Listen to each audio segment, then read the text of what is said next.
नमस्तु मा विद्विषावहै। ओम शांति शांति शांति। योग दर्शन की 97वीं कक्षा, योग दर्शन के तृतीय पाद विभूति पाद का 18वां सूत्र हमने पिछली कक्षा में देख लिया था। आगे 19 से प्रारंभ करेंगे। पिछले पाठ में से किन्हीं को कुछ पूछना है तो पूछ सकते हैं। कुछ आचार्य जी, जो मनुष्य जाति से जो अन्य योनियां हैं उनमें संस्कार बनते हैं क्या? सब जातियों में, सब योनियों में संस्कार बनेंगे। मनुष्य शरीर में तो बनते ही हैं। मनुष्य और अन्य शरीरों में धर्माधर्म संस्कार की दृष्टि से तो भिन्नता है, क्योंकि मनुष्य ही कर्म योनि में है, उभय योनि है, कर्म और भोग दोनों होते हैं। अन्य पशु पक्षियां केवल भोग योनियां, इतर योनियां केवल भोग योनियां हैं। तो वहां कर्माशय तो नहीं बनता है, लेकिन संस्कार तो बनेंगे, वासना रूप संस्कार तो बनेंगे। वासना रूप संस्कार तो उनके भी बनते हैं, धर्माधर्म संस्कार नहीं बनेंगे। तो यहां जो संस्कार साक्षात करने की बात है वो विशेष रूप से वासना रूप संस्कारों की है, कर्माशय की नहीं, वासना रूप संस्कारों से। क्योंकि जो जो कर्म किए हैं उन्होंने, उस सब की छवि अंदर है उसके, ऐसा। और जो उस योनि में जाते हैं तो पिछले जन्म के जो संस्कार होते हैं तो उस योनि में प्रभाव करते हैं राग द्वेष आदि के कारण? हाँ, बिल्कुल करेंगे। जो भिन्न भिन्न शरीर हमें प्राप्त होंगे, चाहे इतर योनियां हैं जहां भोग भोग रहे हैं, तो पिछले वासना रूप संस्कार वहां प्रभावित करेंगे। और मनुष्य शरीर में भी दोबारा आएंगे तो यहां भी पिछले वासना रूप संस्कार प्रभावित करते हैं। आगे एक सूत्र आएगा इसी में, योग दर्शन में ही, ततस्तद विपाकानुगुणानाम एवं अभिव्यक्तिर वासनानाम।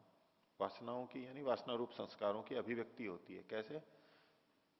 विपाकानुगुणानाम एवं, विपाक के अनुरूप होती है। विपाक का मतलब कर्म विपाक, धर्माधर्म का जो विपाक होता है उसके अनुरूप वासनाओं की अभिव्यक्ति वहां पर होती है। तो वासना रूप संस्कार तो दूसरे शरीरों में भी जाते हैं, लेकिन सब वासना रूप संस्कार अभिव्यक्त हों ये आवश्यक नहीं है, अंतर हो सकता है। जैसा कर्माशय आने वाला है, फल भोग होने वाला है, उसके अनुरूप वासनाएं उभर के आ जाएंगी। गलत कर्माशय यानी दुख आना है तो उस तरह के संस्कार उभर के आएंगे, और अच्छा आने वाला है तो अच्छे संस्कार उभर के आ जाएंगे। ये भेद तो रहेगा। सब संस्कार एक साथ उभर के नहीं आएंगे, वासना रूप संस्कार भी। कर्माशय के अनुरूप वो संस्कार उभर उभर के आएंगे, और सामान्य रूप से जो राग द्वेष आदि के संस्कार हैं वो रहेंगे।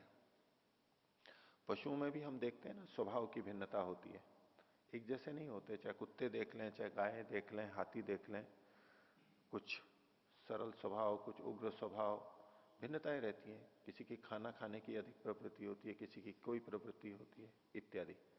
तो वो उनके संस्कारों के कारण से। तो जो मनुष्य जन्मों के संस्कार उस योनि में प्रभाव तो करते, लेकिन जो उस योनि में संस्कार बनेंगे राग द्वेष आदि युक्त, वो फिर मनुष्य योनि में भी प्रभाव करेंगे? बिल्कुल प्रभाव करेंगे। उन शरीरों में जो भी राग द्वेषात्मक संस्कार पड़े हैं वो यहां भी प्रभावित करेंगे। वहां जो मृत्यु का हुआ, मृत्यु का भय हुआ इत्यादि, वो सारी चीजें प्रभावित करती हैं। संस्कार तो रहेंगी, वासना रूप संस्कार रहेंगे, प्रभावित करेंगे वो हमारे को। और इससे जुड़ी भी बात ही यह है कि अन्य शरीरों में, मनुष्यतर शरीरों में केवल कर्माशय क्षीण होता है, धर्माधर्म रूप संस्कार ही क्षीण होते हैं भोग के अनुसार। वासना रूप संस्कार वहां समाप्त नहीं होते हैं, बने रहते हैं या नए भी बन जाते हैं। वासना रूप संस्कारों को क्षीण करना या ठीक करना तो मनुष्य शरीर में ही संभव है। यहां वासना रूप संस्कार भी बनते हैं, कर्म धर्माधर्म संस्कार भी बनते हैं, और दोनों ही क्षीण भी हो सकते हैं। वहां वासना रूप संस्कार ही बनते हैं और धर्माधर्म रूप संस्कार ही क्षीण होते हैं। ये भेद है। ठीक है, और कोई बोलिए।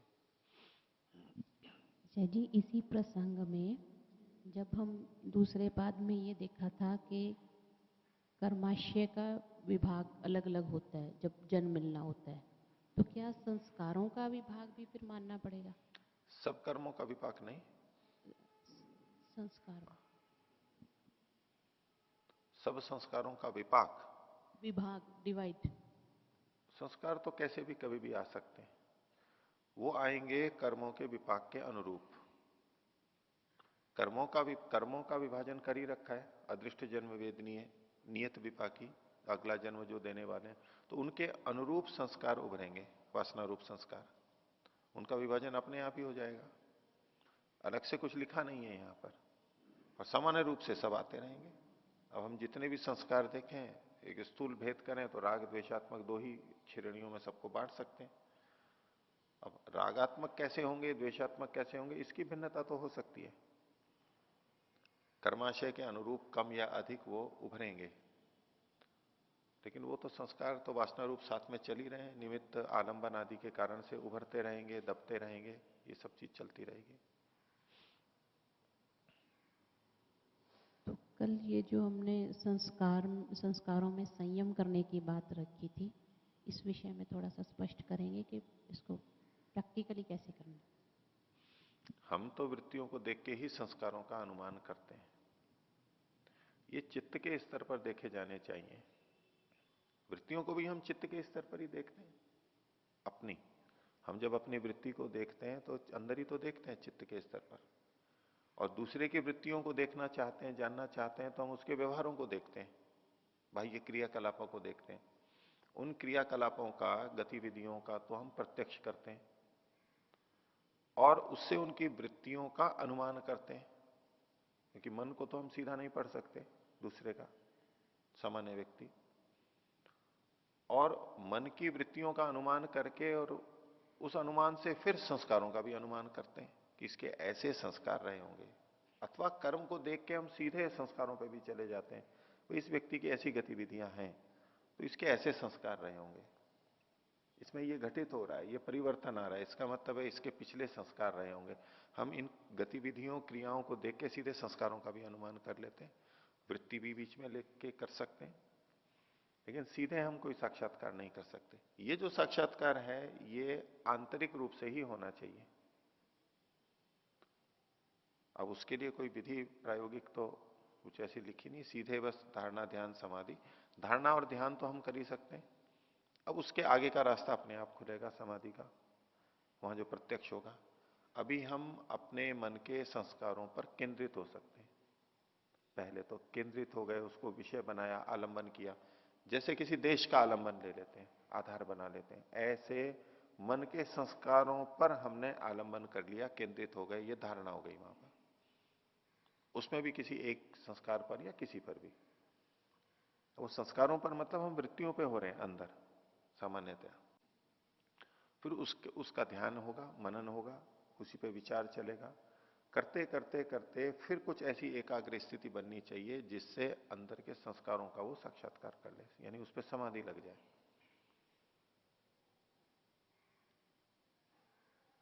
बहुत अधिक एकाग्रता, बहुत अधिक सूक्ष्मता, तो वो पकड़ में आएंगे, क्योंकि वो बहुत सूक्ष्म है। अब इतनी छोटे से मन में, इतनी छोटी सी चिप में इतना सारा भरा हुआ है, उस कितना सूक्ष्म होगा वो, कैसे पता लगेगा? उसको खोलना, उसकी विधि विकसित होना कि कैसे इस हार्ड डिस्क वाली चीजें हम देख सकें, वो प्रक्रिया तो होनी चाहिए।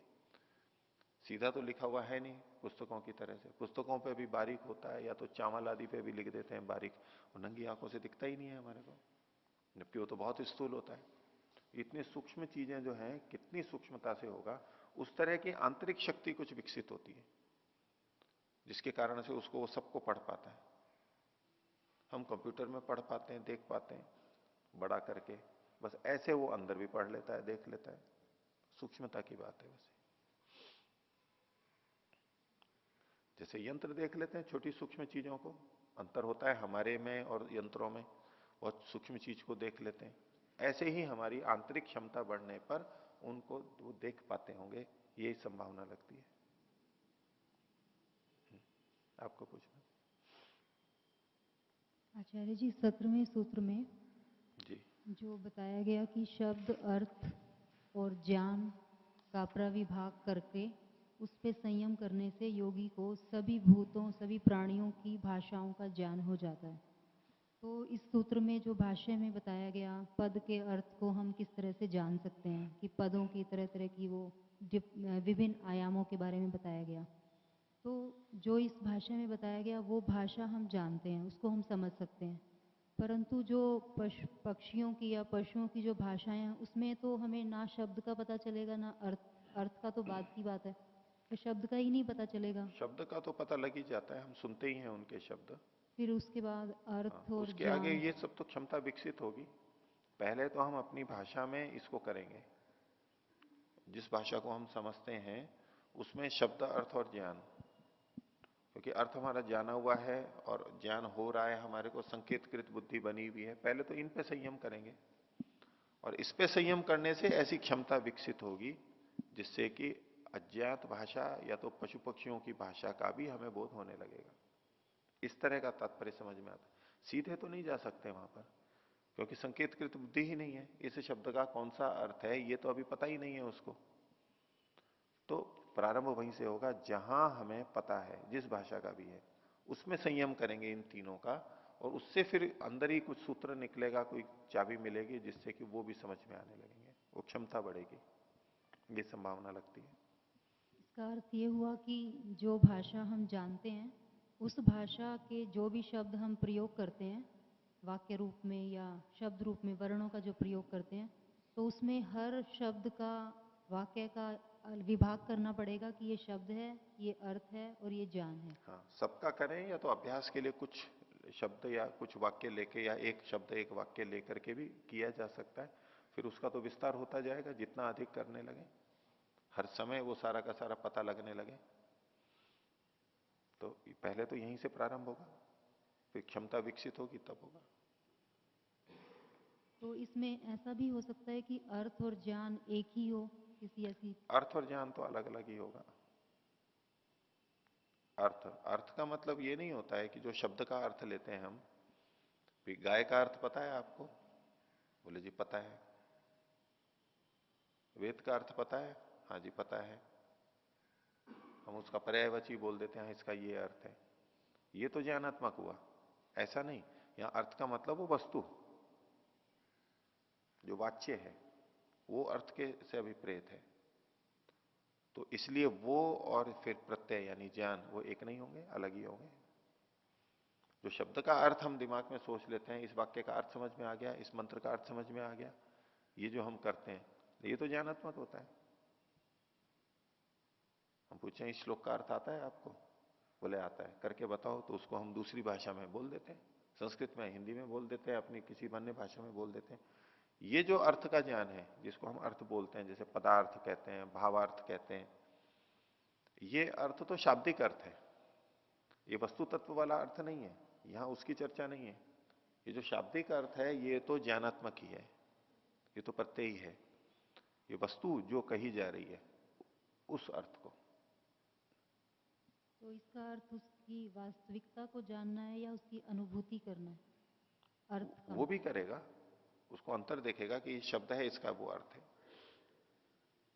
करेगा अपने दिमाग में ही।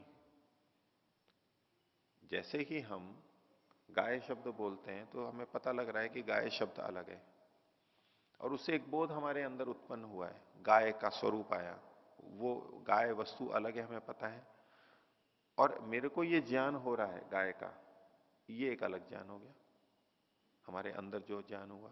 तो वो तो तीन भेद तो लोक में जैसा है उतना करते रहेंगे।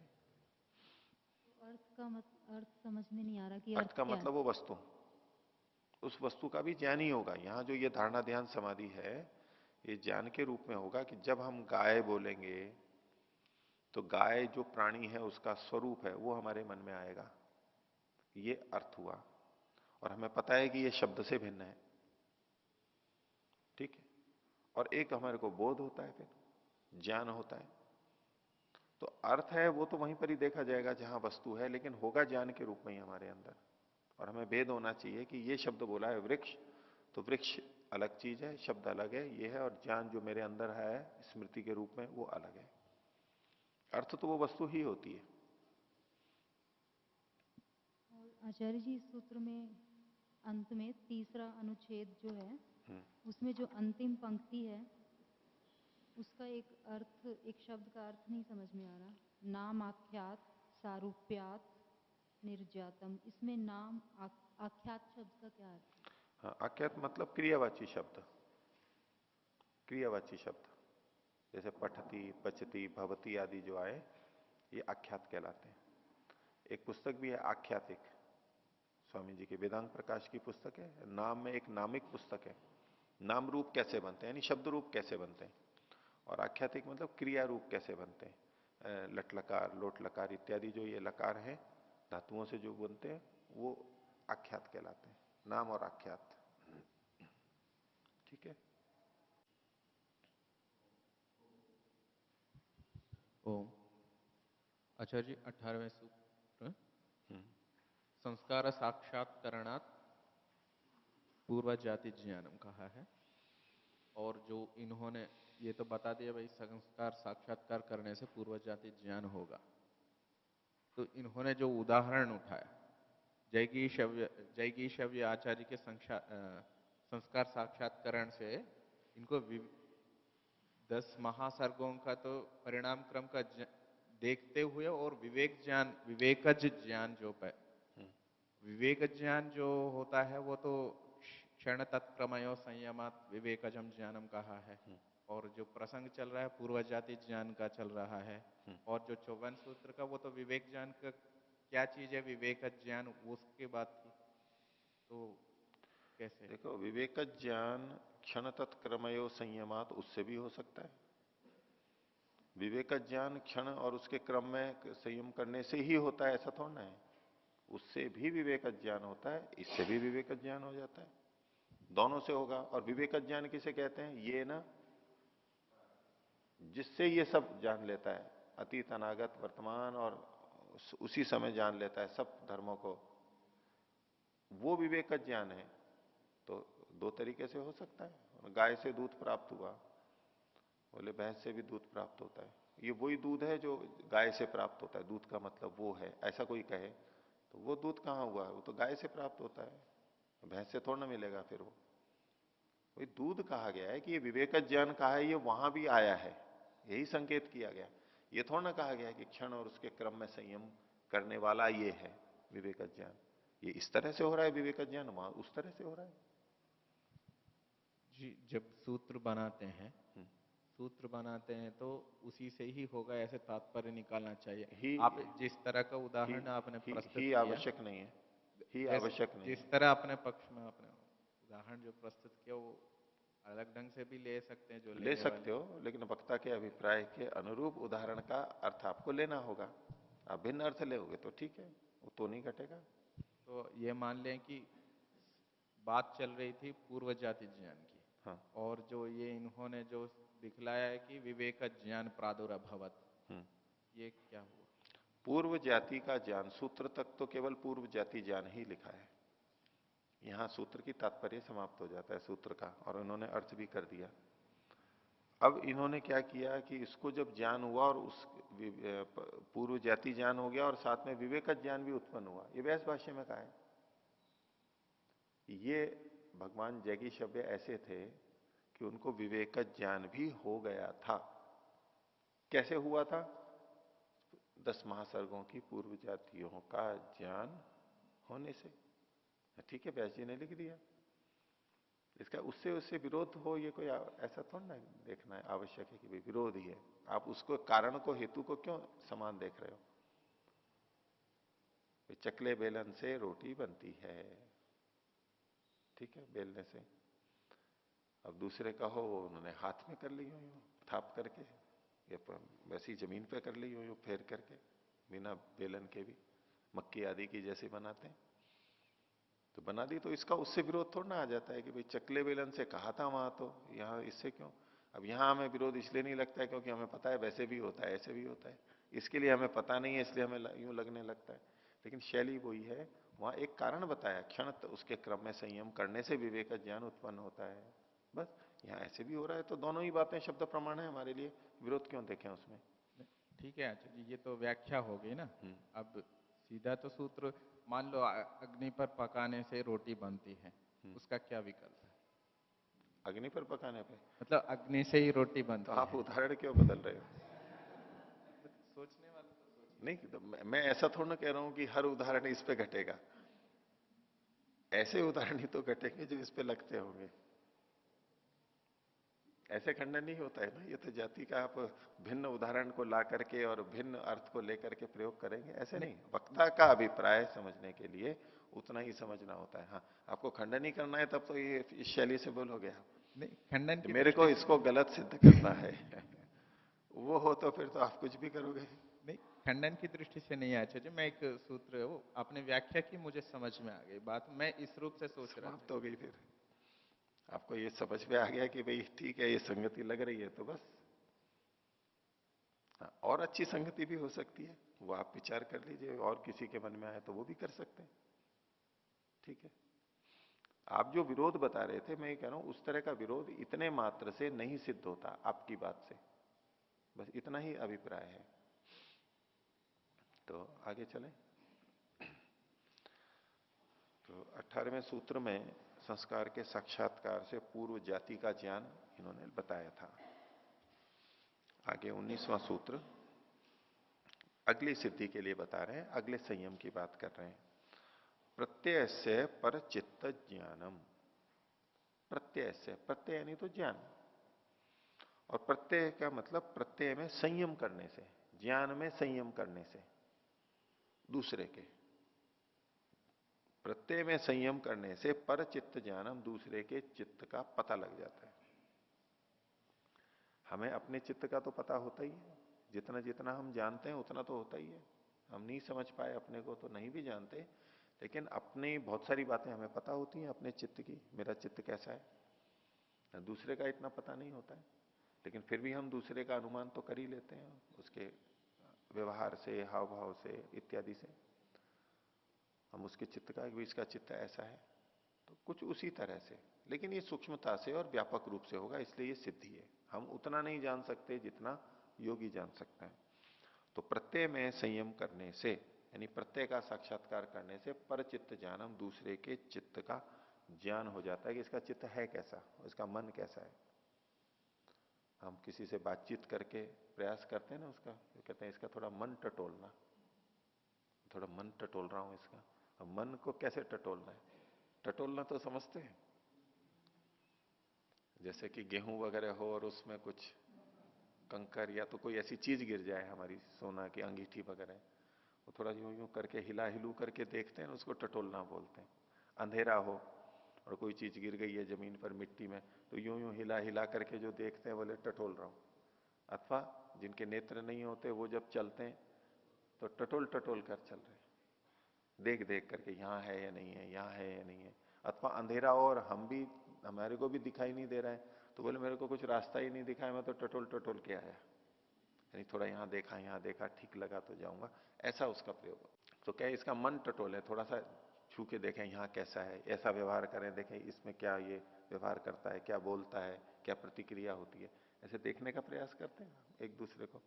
उससे बातचीत करते हैं, उससे कोई व्यवहार करते हैं लेन देन का, उसके लिए कुछ प्रतिकूल स्थिति पैदा कर देते हैं, कुछ गलत बोल देते हैं। इस सबसे जो हमें दूसरे का पता लगता है, मन को टटोलते हैं, मन को जानने के लिए अंदर क्या है, ये चाहता क्या है। ऊपर से तो कुछ और बोल रहा है और हमें संदेह है, तो इसके अंदर की बात निकालने के लिए जो हम जानते हैं, ये चित्त का ज्ञान इस तरह से।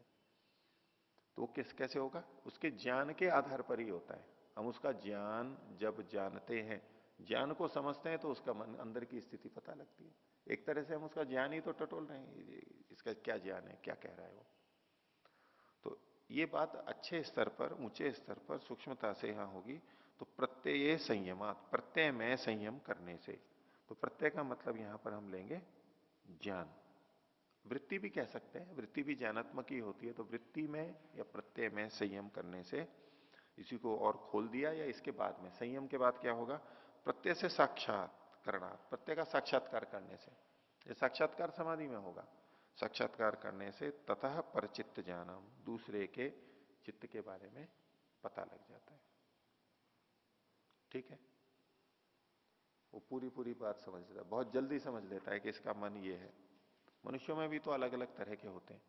हम किसी के व्यवहार को, छोटा सा व्यवहार देख के ही पता लग जाता है कि ये व्यक्ति ऐसा है, और कई बार हम पकड़ ही नहीं पाते हैं। वो इतना अच्छा व्यवहार करता है, भोला भाला, बहुत अच्छा, हम उसके झांसे में आ जाते हैं।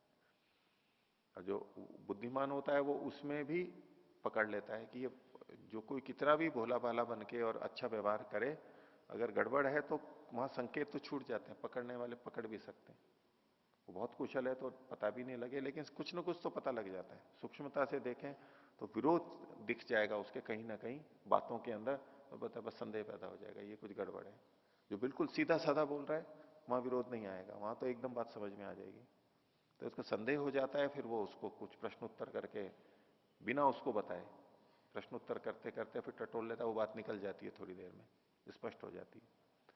तो मनुष्यों में भी सामान्यतया, योगियों को छोड़ के सामान्य व्यक्तियों में भी ये क्षमता न्यूनाधिक होती है, तो योगी के अंदर बहुत ज्यादा होती है। तो प्रत्यय से परचित्त ज्ञानम, लेकिन ज्ञान पे हमारे को संयम करना पड़ेगा, प्रत्यय के ऊपर।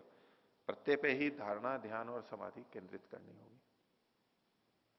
आगे देखिए, तो इसी से संबंधित सूत्र है।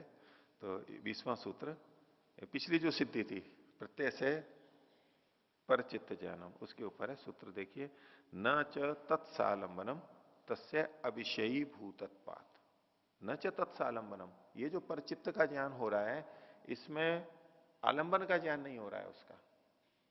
सामने वाले व्यक्ति ने जिसका आलंबन लेकर के ये विचार मन में उत्पन्न कर रखा है, भावना, उस आलंबन का पता नहीं लगेगा।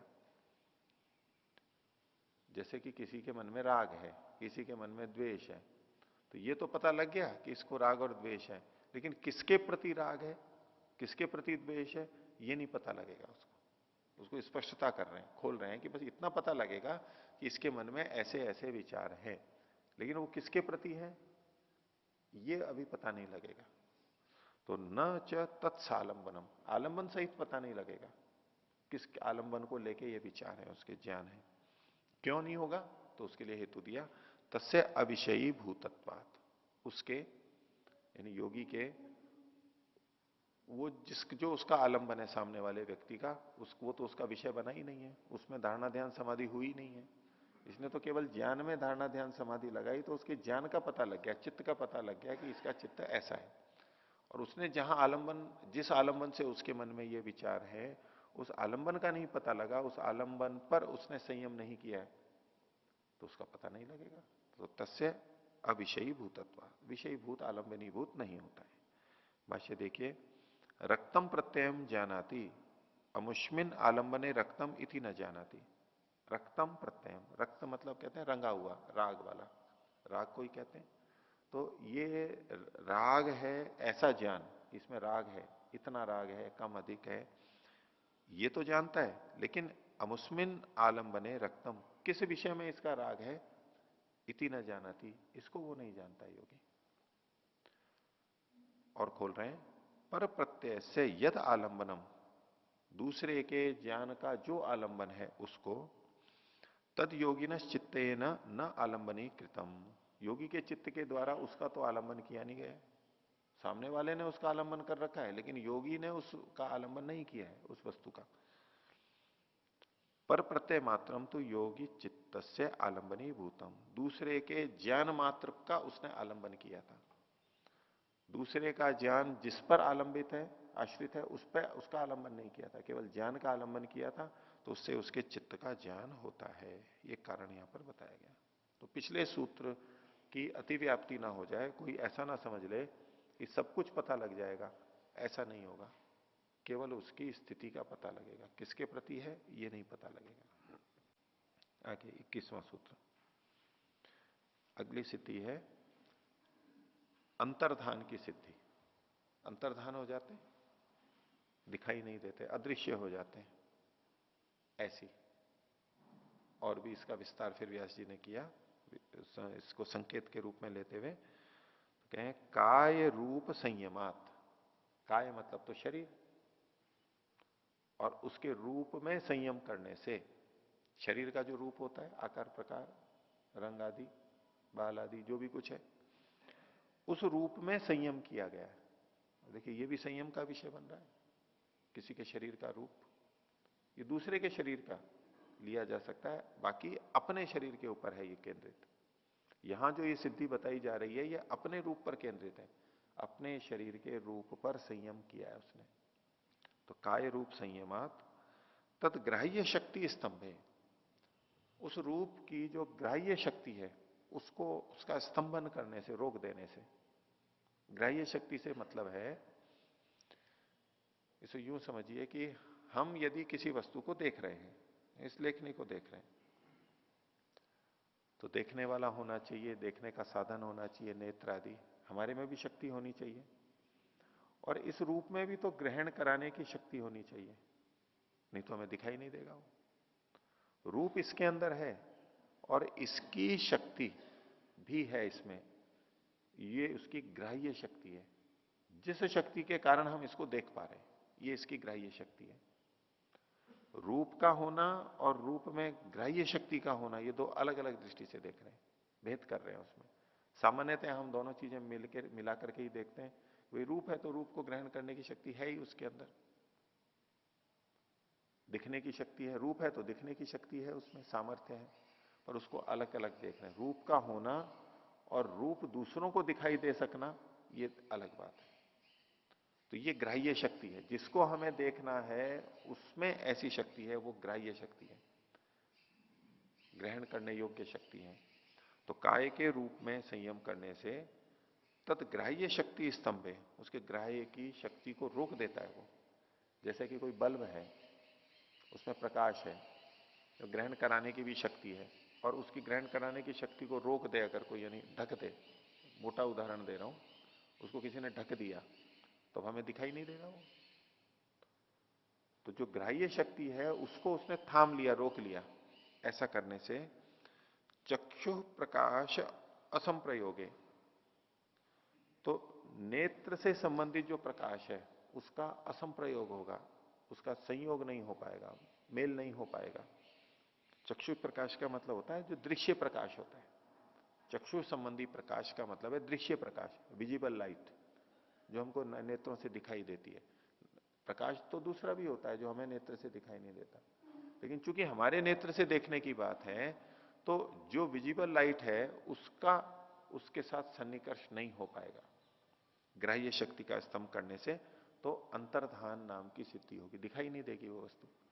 बाहर प्रकाश है, हमारे भी नेत्र हैं, हम देख रहे हैं, लेकिन वो दिखाई नहीं देगा।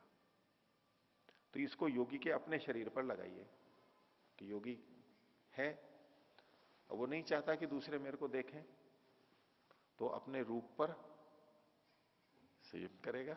और उसने अगर वो सिद्धि पा रखी है तो है सामने, रूप भी है उसके शरीर में, लेकिन उसने रूप की ग्राह्य शक्ति का स्तंभन कर लिया है, तो अब विजिबल लाइट उसके संपर्क में नहीं आएगी, वो हमारे नेत्रों तक नहीं पहुंचेगी, तो वो दिखाई नहीं देगा हमारे को, होते हुए भी दिखाई नहीं देगा। ये अंतर्धान है, छुप जाना, विलीन हो जाना। वहां से कहीं और चला जाए फिर दिखाई ना दे, वो तो कोई भी करता है, वो विषय नहीं है। होते हुए भी दिखाई ना देना, ये अंतर्धान है। भाष्य देखिए, काय से रूपे संयमात, काय शरीर के रूप में संयम करने से, अपने अपने में संयम करने से, या रूपस्य या ग्राह्य शक्ति, रूप की जो शक्ति होती है उसकी अपनी शक्ति जो होती है, रूप की जो रूप में रहती है, वो ताम प्रतिष्ठ अपनाती, उसको वो रोक देता है, स्तंभित कर देता है। और ग्राह्य शक्ति स्तंभे, ग्राह्य शक्ति के रुक जाने पर स्तंभे सती चक्षुष प्रकाशा संयोगे अंतर्धानम उत्पत्त्यते योगिनः, योगी का अंतर्धान उत्पन्न हो जाता है। ये तो रूप के बारे में कहा, सूत्रकार ने केवल एक चीज को कहा। अब इससे भाष्यकार ले रहे हैं एतेना, इसके द्वारा, इस सूत्र से, इस शैली से, शब्दादि अंतर्धानम उक्तम वेदितव्यम, शब्द आदि का अंतर्धान भी समझ लेना चाहिए। ये तो रूप एक गुण था, अब उसने ऐसा अंतर्धान कर लिया कि वो बोल रहा है लेकिन दूसरों को सुनाई नहीं देगा, वो चल के जा रहा है लेकिन दूसरों को सुनाई नहीं देगा। अगर केवल रूप का अंतर्धान किया लेकिन वो चल के जा रहा है तो आवाज तो आ जाएगी उसकी, और दूसरों को डर लगेगा, कि भाई दिख तो कोई रहा नहीं है, लेकिन वहां पर आवाज आ रही है, भयभीत हो जाएंगे, जैसे कि भूत से होते हैं लोग बात, ऐसे भयभीत हो जाएगा। और दूसरों को पता भी लग जाएगा कि भाई है तो सही। लेकिन अगर उसने शब्द का भी अंतर्धान, शब्द को भी, शब्द की जो ग्राह्य शक्ति है उसको भी स्तंभित कर दिया, तब उसके चलने फिरने की आवाज भी दूसरों को सुनाई नहीं देगी, रोक लिया उसने। आजकल मोबाइल वगैरह आते हैं तो उसको रोकने के लिए जैमर आते हैं, जाम कर देते हैं, उसको लगा देते हैं ना कि भाई यहां पर मोबाइल कोई नहीं चलना चाहिए, तो एक यंत्र लगा देते हैं। तो अब सबको तो रोक नहीं सकते, जो मोबाइल के टावर हैं और हैं उसको तो रोक नहीं सकते, वो तो आएंगे ही। और थोड़ी दूर पे भी चलता हो तो चलता हो, लेकिन उस क्षेत्र में कोई मोबाइल को ना चलाए। बार बार कहना पड़ता है मोबाइल बंद करो, साइलेंट करो, वो करते नहीं है, फिर कोई भी चलाएगा, कब कब टोकेंगे। तो जो विशेष सुरक्षा वाली जगह होती हैं वहां पर वो जाम लगा देते हैं, आपका मोबाइल काम ही नहीं करेगा वहां पर, स्तंभन कर दिया ना उसका, शक्ति का स्तंभन कर दिया, सब कुछ है लेकिन वो नहीं चल रहा है, पता ही नहीं लगेगा उसको। तो कुछ उस तरह से समझ सकते हैं।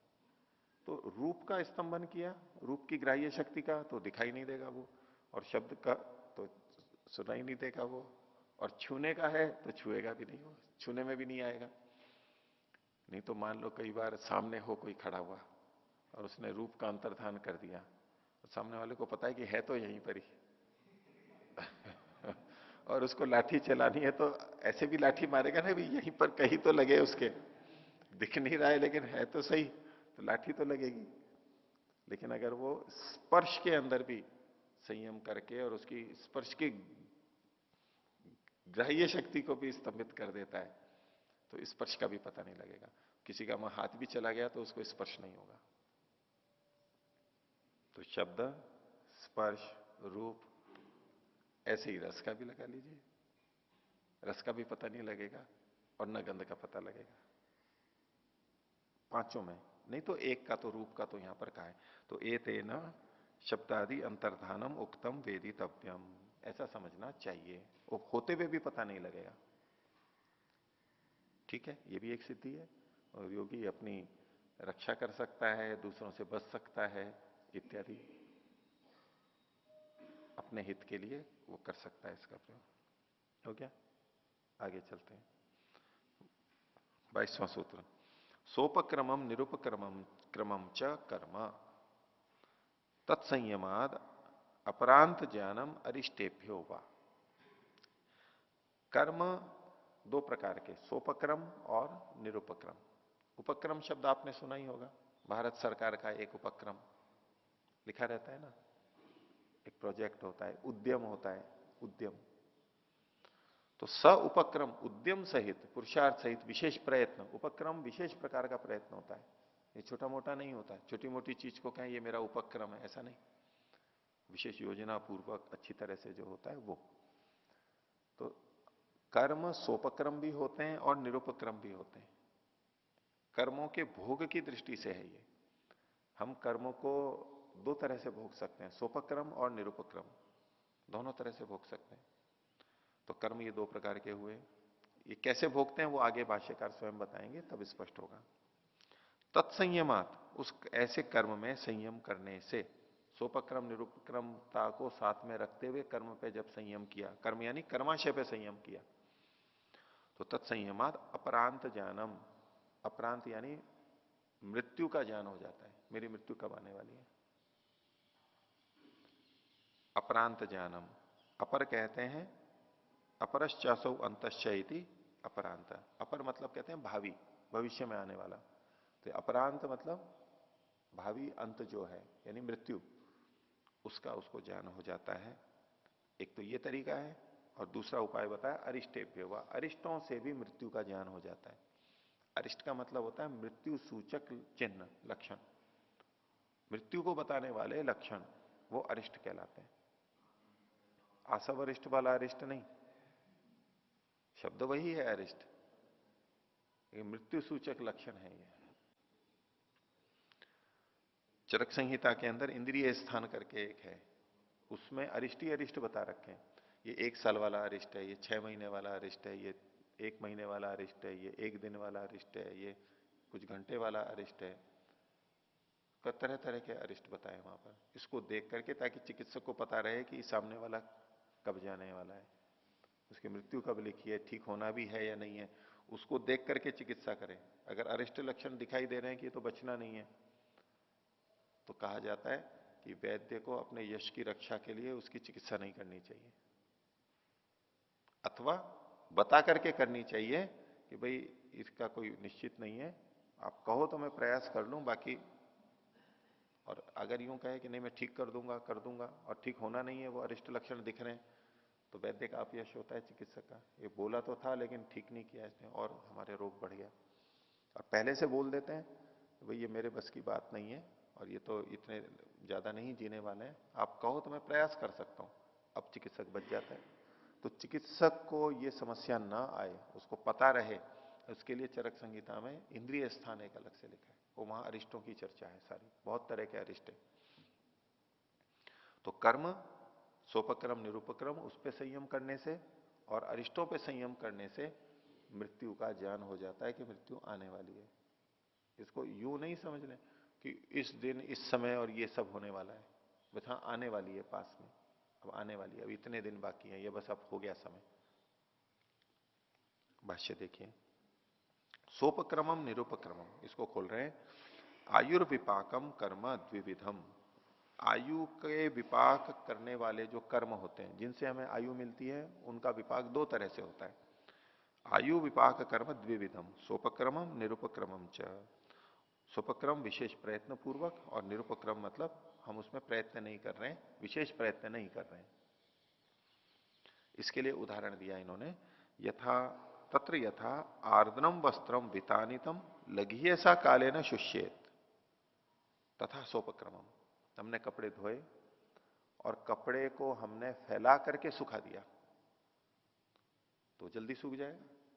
यह है सोपक्रम, कि हमारे जो कर्म हैं उनको हमने विशेष रूप से भोगना प्रारंभ कर दिया, ये भी भोगा वो भी भोगा, तो जल्दी समाप्त हो जाएंगे वो। जैसे इसका पानी जल्दी उड़ जाता है, तो विशेष प्रयत्न करके कपड़े को फैला करके रखा तो जल्दी सूख जाएगा, पानी जल्दी सूख जाएगा, यानी कर्माशय जल्दी समाप्त हो जाएगा, वो कर्म जल्दी भोग लिया जाएगा। ये सोपक्रम हो गया। और यथाच तदेव संपिंडितम चिरेण संशुष्येत एवं निरुपक्रमम, और वही वस्त्र संपिंडित हो, जैसे कि हमने धो करके निचोड़ते हैं, निचोड़ करके कैसा होता है, वो संपिंडित होता है ना, बंधा हुआ पिंड के रूप में होता है, और ऐसा का ऐसा हमने रख दिया। कई बार भूल से छूट जाता है, झुका तो स्नानागार में रखा रह जाता है, या बाहर बाल्टी में रखा रह जाता है, संपिंडित रह जाता है, वो तो उतनी देर में सूखता नहीं है, उसको सूखने में देर लगती है, क्योंकि थोड़ा थोड़ा निकलता है उसमें से। यह है निरुपक्रम, सूखता तो वो भी है, यह है निरुपक्रम। तो हमारे कर्माशयों को एक तो हम खूब भोगना प्रारंभ कर दें, बोले मैं अपने कर्म को भोग रहा हूं, भोग लो, भोगोगे तो उतनी जल्दी समाप्त भी हो जाएगा। तो कर्म दो प्रकार के, सोपक्रम और निरुपक्रम। तो योगी इस बात पे संयम करता है कि मैंने कर्मों को किस तरह से भोगा है, सोपक्रम से भोगा है या निरुपक्रम से भोगा है। कर्मों का उसको पता है कि इतने हैं, उससे इतनी आयु मेरे को मिलनी है, और मैंने कितनी जल्दी भोग लिया या देर लग रही है, उससे उसको अंदाजा हो जाता है कि अब इतना मेरा जीवन बाकी है। तो सोपक्रम निरुपक्रमम च कर्म। अच्छा, एक उदाहरण और दे रहे हैं, एक तो वस्त्र का दिया, दूसरा उदाहरण और दे रहे हैं। यथा वा अग्नि शुष्के कक्षे मुक्तो वातेन समन्ततो युक्त क्षेपी ऐसा कालेन दहेत तथा सोपक्रमम। जैसे कि कोई सूखा सूखा सूखा चीजें हो और एक कक्ष में हो और वहां पर वायु भी चल रही हो, और वहां पर अग्नि लगा दी तो थोड़ी ही देर में सारी की सारी जल जाती है। दूसरा, ये तो हुआ सोपक्रम, कि हमें तेज आंच करनी है, हवा भी दी और खोल करके रखा और एकदम जल गई। यथावा स एव अग्नि तृण राशो क्रमशो अवयवेशु न्यस्त चिरेण दहेत तथा निरुपक्रम। और उसी अग्नि को लिया और कमरे के अंदर भूसा भर दिया, जैसे हवा भी नहीं है, बंद है, और वहां पर थोड़ी सी चिंगारी लगा दी, तो वो एकदम नहीं जलेगा सारा का सारा, वो धीरे धीरे जलेगा, धीरे धीरे जलेगा, सुलगता रहेगा। ये निरुपक्रम है। जैसे ये लकड़ी के बुरादे को जलाते हैं, आपने भड़भुंजे की भट्टी देखी होगी, वो जो एकदम जलाते हैं ना, एकदम तेज आंच उनको चाहिए होती है, तो उस बुरादे को लेकर के यूं फेंक के मारते हैं वो उसमें। इसके पत्ते भी लेते हैं, ईख के गन्ने के, वो भी बहुत जल्दी जलते हैं, लेकिन उसको बुरादे को लेकर यूं थोड़ा सा फेंकते हैं, जैसे ही वो जाता है एकदम जलता है। जैसे हम यज्ञ के अंदर सामग्री देते हैं तो एकदम जलने लग जाती है, सूखी हो ऐसे। और दूसरा बुरादे की वो सिगड़ी भी आती थी पानी गर्म करने की, उसमें बुरादे को भर भर करके जमा करके वे एकदम कर लेते थे, और बीच में से आग जलती थी, उससे धीरे धीरे वो पानी गर्म वो धीरे धीरे जलती थी।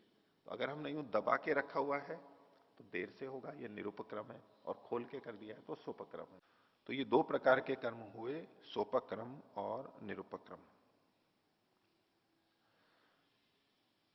आगे कहते हैं तद एक भविकम आयुष्करम कर्मा द्विविधम सोपक्रमम निरुपक्रमम च। तो एक भविक जो आयुष्कर कर्म है, आयुष्कर मतलब आयु को देने वाला कर्म है। पीछे हमने देखा था विपाक होता है जाति, आयु और भोग के रूप में। तो जो आयु से संबंधित है वो आयुष्कर, आयु को करने वाला। और ये कर्म एक भविक होता है। पीछे वो जो सारी बात आई थी, ये कर्माशय एक भविक है या अनेक भविक है, तो जिसमें अगला जो नियत विपाकी है, अदृष्ट जन्म वेदनीय नियत विपाकी, उससे एक ही जन्म होता है, वो एक भविक, उस रूप में कह रहे हैं कि पता है कि ये निकल के आया और ये इस जन्म को देगा, उसमें जितनी आयु होने वाली है वो उस कर्माशय के अनुसार निश्चित है। एक भविकम आयुष्करम कर्म, वो द्विविधम सोपक्रमम निरुपक्रमम च। तो उसको कोई अगर संसार में अपने जीवन को इस तरह से जिए तो जल्दी भी समाप्त हो जाता है और देरी तक भी चल सकता है। उपयोग शरीर का जीवन का अधिक ले ले वो तो जल्दी हो जाता है। इसको भोग के रूप में हम समझ लेते हैं कई चीजों में, कि जिनको मधुमेह हो जाता है तो बोले कि खूब मिठाई खा ली, बस अब तो कोटा पूरा हो गया, अब मधुमेह आ गया, अब मिठाई बंद हो गई। ऐसे ही घी के लिए भी है, अभी कोलेस्ट्रॉल बढ़ गया तो अब कोटा पूरा कर लिया पहले से। एक मोटी भाषा में कहते हैं फिर जो भोग था वो भोग लिया तो अब तो सामर्थ्य जाएगा ही। तो ऐसे उसने अपने आयु से संबंधित जो कर्म है उसको अधिक तेजी से समाप्त कर दिया, तो उससे पता लगेगा कि भाई मेरी आयु अब कितनी है।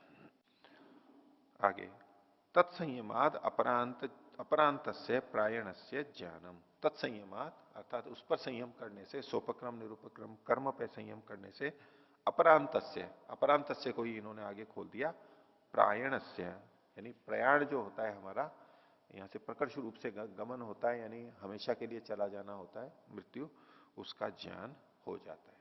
तो सोपक्रम निरुपक्रम का एक शैली बताई। अब अरिष्ट के बारे में आगे बताए। अरिष्टेभ्यो वायति, तो अरिष्टों से भी पता लग जाता है, अथवा अरिष्टों से मृत्यु का ज्ञान होता है। अरिष्ट के बारे में बताते हैं त्रिविधम अरिष्टम। अरिष्ट तीन प्रकार के होते हैं, तीन वर्गीकरण किए। कौन कौन से?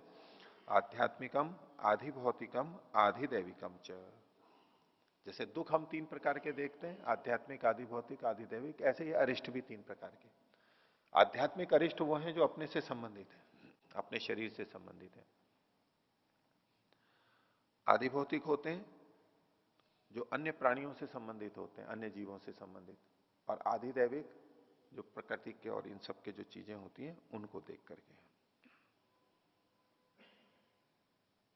देवताओं से संबंधित होते हैं उसको देख करके। तो अब इनके तीनों के उदाहरण दे रहे हैं। तो तत्र आध्यात्मिकम, आध्यात्मिक अरिष्ट है घोषम स्वदेहे पिहित कर्णोपि न श्रृणोति। पिहित कर्ण जिसने कानों को बंद कर लिया है, बंद कर लेते हैं कानों को उंगली डाल के, या वैसे पूरी तरह से बंद कर ले, कानों को बंद करके भी वो अपने घोष को, अपने शरीर में घोष को, एक गूंज आवाज जो आती है अंदर, उसको सुन नहीं पाता है। इनको कानों को बंद करने के बाद अंदर ही अंदर एक आवाज आती है, उसको अपनी अंदर की आवाज आना बंद हो जाती है। ये एक आध्यात्मिक लक्षण हुआ, नहीं शरीर से संबंधित लक्षण हुआ कि ये अब मृत्यु को प्राप्त होने वाला है। दूसरा, ज्योतिर्वा नेत्रे अवष्टंभे न पश्यति। नेत्रों को दबाने पर जो हमें ज्योति दिखाई देती है, एक प्रकाश दिखाई देता है दबाने पे, अंदर। थोड़ा अधिक देर दबाते हैं तो भी प्रकाश आ जाता है, बहुत सारा झिलमिल तारे बहुत ज्यादा भी होता है। तो अगर वो भी दिखाई ना दे तो भी अरिष्ट का सूचक है कि अब मृत्यु आने वाली है, मृत्यु निकट है। प्रतिदिन देखने की आवश्यकता नहीं है। जब कभी ऐसी संदिग्ध स्थिति हो या दूसरे की हो, परीक्षण करना हो, उनको नहीं बताना है कि मैं आपकी मृत्यु का परीक्षण कर रहा हूं। उनको यूं कहो कि भाई अच्छा कान बंद करो, कुछ आवाज सुनाई दे रही है या नहीं दे रही है, आंख बंद करो, कुछ प्रकाश दिखाई दे रहा है या नहीं दे रहा है। अपना भी कभी संदेह हो तो ठीक है। तो नेत्र बंद करने पे जो प्रकाश होता है वो उसको दिखाई नहीं देता है। अब आधि भौतिक, ये तो आध्यात्मिक कहा, अब आधि भौतिक। तो आधि भौतिक में यम पुरुषान पश्यति, यम के पुरुषों को देखने लगता है। यम मतलब यमराज होते हैं, यमराज जो मृत्यु का देवता माना जाता है। और उसके पुरुष कौन से होते हैं? उसके किंकर यानी सेवक। हाँ, उसके पुरुष हैं, जैसे राजपुरुष होता है राज का सेवक। तो ऐसी बहुत सारी कथाएं होती है ना कि ऐसे व्यक्ति आते हैं यमराज के, वो अलग तरह के होते हैं, मनुष्य जैसे होते हुए भी सींग आदि कुछ अलग तरह के वस्त्र और वो होते हैं कि यम पुरुष आए और आकर के मेरे को लेकर के चले गए। उन्होंने बातचीत करते हुए देखा यम पुरुषों को कि भाई इसको लेकर के चले जाते हैं। और फिर कथाओं में ऐसा आता है कभी कभी वो भूल से दूसरे को भी दे जाते हैं। फिर वहां डांट पड़ती है कि ये किसको लेकर के आए। फिर वो वापस छोड़ के फिर यहां सोचते हैं कि तो मर गया था फिर कैसे जीवित हो गया। ऐसे ऐसी बहुत सारी बातें उसमें सुनने के आती है। तो इसको अब वो कथाएं है वो तो जैसी भी हैं, इसको दूसरे ढंग से यूं देखेंगे कि वो मानसिक रूप से भयंकर पुरुषों को देखता है। यम के पुरुष कैसे होते हैं? भयोत्पादक होते हैं। अब किसी की मृत्यु निकट आती है ना तो लेटे लेटे है नहीं कोई, लेकिन उसको दिखाई देता है जैसे कोई मेरे को वो मारने के लिए आ गया है, आतंकवादी आ गए हैं, शेर आ गया है, मेरे को खा जाएगा। ऐसे ऐसे जो लक्षण होने लगते हैं मानसिक विकृति के दृष्टि से, उसके मन में अंदर भय चल रहा है, बाहर कुछ नहीं है, दूसरे कहते हैं यहां तो कुछ भी नहीं है। इस रूप में इसको हम देख सकते हैं। और दूसरे इसको ये भी अर्थ करते हैं कि वास्तव में यम पुरुष आते हैं और उनको वो देखता है। तो जो भयंकर है, मृत्यु को दे रहे हैं, यम के दूत, यम के पुरुष यानी मृत्यु को देने वाले। और जो मृत्यु को देने वाला है वो हमारे को भयंकर ही तो लगता है, साक्षात मृत्यु को देख रहा है वो, मृत्यु के आदमी आ गए बस अब मैं तो गया। तो वो मानसिक रूप से ऐसे भावों में चला जाता है। ऐसे लक्षण अगर किसी में आ रहे हैं, ये भी मृत्यु का सूचक है कि भाई अब इसकी मृत्यु आने वाली है। उसका ये मतलब नहीं है कि 1 मिनट में आने वाली है या कितना, वो समय अलग अलग हो सकता है कब आने वाली है, लेकिन हाँ मृत्यु सन्निकट है इतना तो पता लग ही जाएगा। और जो इसमें विशेषज्ञ होंगे वो ठीक ठीक बताएंगे कि भाई अब कितने, ये अरिष्ट कितने दिन वाला है, ये कितने घंटे वाला है, ये कितने महीने वाला है, इतने महीने में मृत्यु आने वाली है। लेकिन ये एक लक्षण है, ये बौद्धिक विक्षिप्तता होती है, मानसिक प्रलाप की स्थिति होती है, बुद्धि नियंत्रित नहीं रहती है, तो ये मृत्यु का सूचक है। ये आधि भौतिक कहला रहा है, वो भूतों को देखने लगता है यानी प्राणियों को देखने लगता है। यम पुरुषान पश्यति, एक बात। दूसरा उदाहरण दिया, पितरीन अतीतान अकस्मात पश्यति, जो अपने पितर थे अतीत हो चुके, जो मर चुके हैं, बुजुर्ग जो थे परिवार के, माता पिता दादा दादी जो भी रिश्तेदार हैं पुराने, वो पितरों को, उनको भी अकस्मात देखने लगता है, अचानक। अब इसको कई लोग सोचते हैं कि जो पितर जा चुके हैं वो आते हैं और उनको वो देखता है कि देखो ये पितर आए, आज तो ये मेरे दादाजी आए, और आज तो पिताजी आए, आज तो माँ आई, आज चाचा जी आए, आज मेरा जो भी पितर है पुराने वो वास्तव में आए। तो वो वास्तव में आए उसको तो अलग रखें, क्योंकि आत्मा तो चला गया, जहां जन्म लिया है वहां पर है अभी ईश्वर की व्यवस्था से। लेकिन मानसिक रूप से उसको लगने लगता है, वो लेटा है बीमार है, वो देखने लगा जैसे कि मेरे पिताजी आ गए, और उसको वही आकार रंग रूप दिखाई देगा जो उसकी स्मृति में है। कुछ कल्पना भी होती है, फिर कहेगा मेरे पिताजी आए और आज तो उन्होंने मेरे को डांटा उस दोष के कारण कि देखो तुमने ये गलती की थी, उन्होंने मेरे को प्रोत्साहित किया, ऐसे अच्छा बुरा जो भी हो सकता है जैसी हमारी कल्पना है। तो इनको मृत अपने पितरों को पितरीन अतीतान अकस्मात पश्यति, अचानक देखने लगता है कि आज तो वो आया, आज तो वो आया, आज तो वो आया। ये भी मृत्यु का सूचक का लक्षण है, मानसिक स्थिति उसकी ऐसी बन गई है। तथा आधिदैविकम। अब आधिदैविक अरिष्ट बता रहे हैं, स्वर्गम अकस्मात सिद्धान वा पश्यति, अचानक स्वर्ग को देखने लगता है। ये जिसको, जैसे कि मेरे को स्वर्ग दिखाई दे रहा है, देखो ये स्वर्ग रहा, ये रहा, ये रहा, देखो अब स्वर्ग की जो उसने कल्पना कर रखी है वो देखने लगता है, ये मृत्यु का सूचक है। और सिद्धों को, जो योगी सिद्ध लोग होते हैं, विशेष विशेष दूत वगैरह, देवता वगैरह, ऐसे ऐसे विशेष सिद्ध व्यक्ति, वो तो उसको लगने लगते हैं, देखो आज ये आया, आज ये आया। अब दूसरों को पता ही नहीं लगता है, वो कहते हैं कहाँ है, बोले नहीं देखो ये रहे, देखो ये रहे। ये मृत्यु सूचक अरिष्ट लक्षण है। आगे कहा विपरीतम व सर्वमिति, वो सब कुछ विपरीत देखने लगता है, विपरीत देखने लगता है। वो जब ऐसी मृत्यु आने लगती है, बुद्धि की स्थिति ऐसी बनती है कि उल्टा उल्टा देखने लगता है, उल्टा उल्टा सोचने लगता है, अच्छे को बुरा, बुरे को अच्छा, अपने को पराया, पराये को अपना, उसको बोध नहीं रहता है। अपना व्यक्ति भी हो तो बोले नहीं, अपने व्यक्ति से भी डरे, नहीं ये मारने आया है मेरे को, तो साथ ही रहते थे इतने दिन से, सब कुछ थे, बोले नहीं ये मारने आया है मेरे को। और कोई नया व्यक्ति दिख जाएगा तो उसको कहेंगे हाँ ये मेरा प्रिय व्यक्ति, उसके पास ऐसे जाएंगे जैसे अपना, बिल्कुल घनिष्ठता से ऐसा व्यवहार करने लगेगा। ये अनियंत्रित बौद्धिक स्थिति, मानसिक स्थिति होगी, ये अरिष्ट की सूचक है कि व्यक्ति जाने वाला है, अब नियंत्रण इसका रहा नहीं, संयोजन मस्तिष्क में स्मृति और उन सब वृत्तियों का ठीक ठीक नहीं हो पा रहा है, समायोजन नहीं हो पा रहा है। तो विपरीतम व सर्वमिति, तो अनेन व जानाति अपरांत अपरांतम उपस्थितम इति, इन सब से, अरिष्टों से और सोपक्रम निरूपक्रम क्रम से वही जानता है कि अब मृत्यु निकट आ गई है, अब मृत्यु मेरी निकट आ गई है। तो आज का पाठ इतना ही रखते हैं। प्रणव। ओ